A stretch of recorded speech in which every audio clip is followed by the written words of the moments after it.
Good morning students.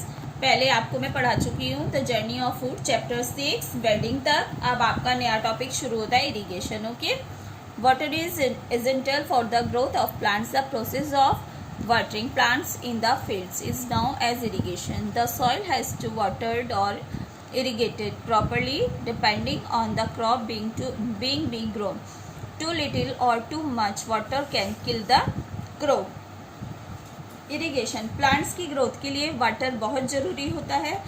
जब हम अपने खेत में पानी देते हैं तो उसे इरिगेशन कहते हैं। खेत के लिए पानी बहुत ज़रूरी होता है और पानी देने को इरिगेशन कहते हैं। हमें पानी फसल के हिसाब से डालना पड़ता है।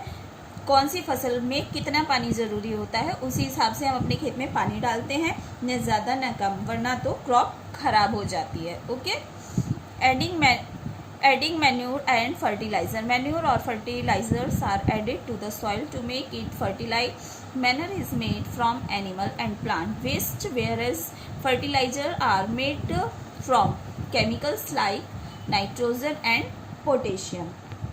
मैन्यू और फर्टिलाइज़र, मैन्यू और फर्टिलाइज़र को हम मिट्टी में डालते हैं ताकि वह फर्टाइल रहे।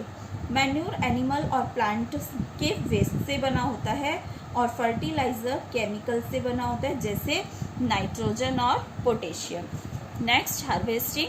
Harvesting is the process of cutting and grading manure crops. The crop must be harvested at the right time to obtain the maximum yield. Crops are harvested with the help of a sickle or machines. Okay, harvesting, जब हमारी फसल उग जाती है और हम उसे काटते हैं तो उसे हार्वेस्टिंग कहते हैं। फसल को काटने को हार्वेस्टिंग कहते हैं। क्रॉप को हम सिकल, दराती या फिर मशीन से हार्वेस्ट करते हैं, है ना। नेक्स्ट है threshing.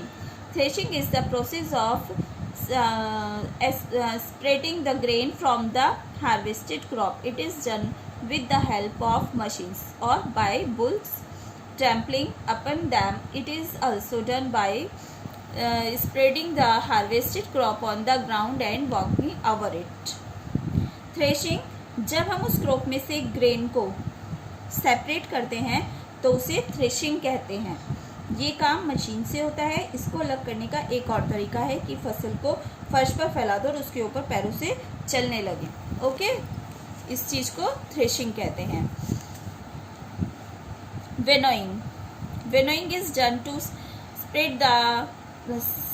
spread the husk from seeds by dropping them from a high. Seeds being hard fall on the ground while the light falls separately and the winds blow it away. Winnowing, अनाज में जो गंदगी होती है, जो आपने देखा होगा बारीक बारीक अनाज में कुछ भूसा टाइप सा होता है, उसको अलग करने के लिए अनाज को ऊपर से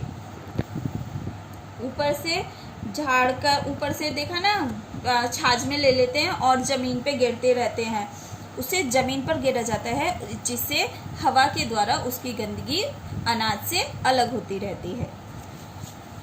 storage of grains.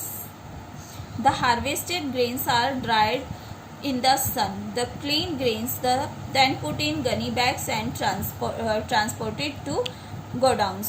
Now as granaries, they are dry, cool place, protect from rats, insects and birds. Storage of grains. Grains को कैसे स्टोर किया जाता है? अनाज को हार्वेस्ट करने के बाद धूप में सुखाते हैं और उन्हें बोरी में भरकर गोदाम में ले जाते हैं, जिसको क्या कहते हैं? ग्रेनरीज कहते हैं। गोदाम ठंडी जगह होती है जहाँ पर चूहे वगैरह से और इंसेक्ट्स और बर्ड्स, इनसे अनाज की सेफ्टी होती है। ओके, अनाज खराब नहीं होता है। How we get food? Grains. हमें खाना कैसे मिलता है? Farmers sell their crop of the wholesaler in the market. Shopkeepers and vendors buy food grains from these wholesale markets. We buy good food grains from shopkeepers. The food grains bought by us are grounded flour mills, cooked and eaten. This is how we get our food. This is called the journey of food. ये सारा crop उगाने का काम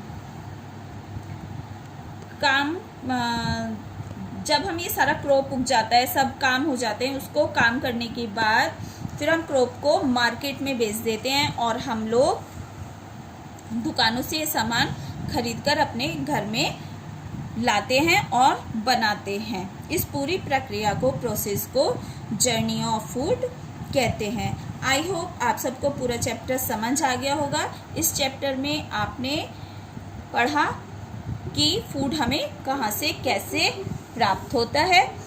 तो इसके बाद आपकी ये नीचे एक्सरसाइज है, टिक द करेक्ट, जो आपको अपनी नोटबुक में बुक में ही करनी है। जिन बच्चों के पास बुक है वो बुक में करेंगे और जिनके पास बुक नहीं है वो नोटबुक में करेंगे। ओके, चलिए, गुड डे।